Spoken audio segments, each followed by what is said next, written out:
ഇങ്ങനത്തെ എക്സിബിഷൻസിനൊക്കെ പോകുമ്പോൾ നമ്മുടെ ഒരു എക്സ്പെക്ടേഷൻ തന്നെ എന്ന് പറഞ്ഞു കഴിഞ്ഞാൽ ഒരുപാട് സമാന മനസ്കരായിട്ടുള്ള ആൾക്കാരെ മീറ്റ് ചെയ്യുക എന്നുള്ളതാണ്. അപ്പോൾ മണി കോൺക്ലേവിൽ വന്ന സമയത്ത് ഉണ്ടാകുന്നത് എന്താ വെച്ചാൽ ഒരുപാട് ആസ്പയറിംഗ് ആയിട്ടുള്ള ഓണ്ടർപ്രണേഴ്സിനെ മീറ്റ് ചെയ്യാൻ പറ്റി. ലൈഫിൽ പ്രത്യേകിച്ച് ഇതൊരു വെൽത്ത് മാനേജ്മെൻറ്റ് എന്നൊക്കെയുള്ള കൺസെപ്റ്റിൽ വരുന്നതുകൊണ്ട് തന്നെ അതിൽ ഇൻട്രസ്റ്റഡ് ആയിട്ടുള്ള ഒരുപാട് ആൾക്കാരൊക്കെ മീറ്റ് ചെയ്യാൻ പറ്റി എന്നുള്ളൊരു കാര്യമുണ്ട്. പിന്നെ ഇവരുടെ ഒരു അപ്രോച്ച് ഇച്ചിരി ഡിഫറെൻ്റ് ആയിരുന്നു.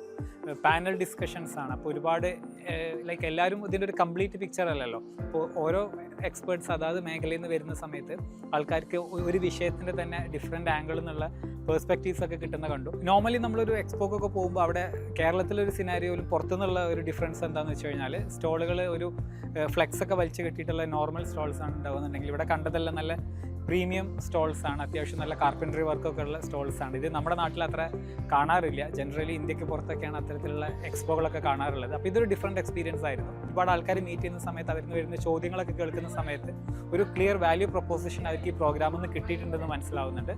സോ ഇത്തരത്തിലുള്ള ഇവൻറ്റുകൾ ഇനിയും നമ്മുടെ നാട്ടിൽ കൂടുതൽ സംഘടിപ്പിക്കണം. ഇതിൻ്റെ സംഘാടകർക്ക് എല്ലാവിധ നന്ദിയും.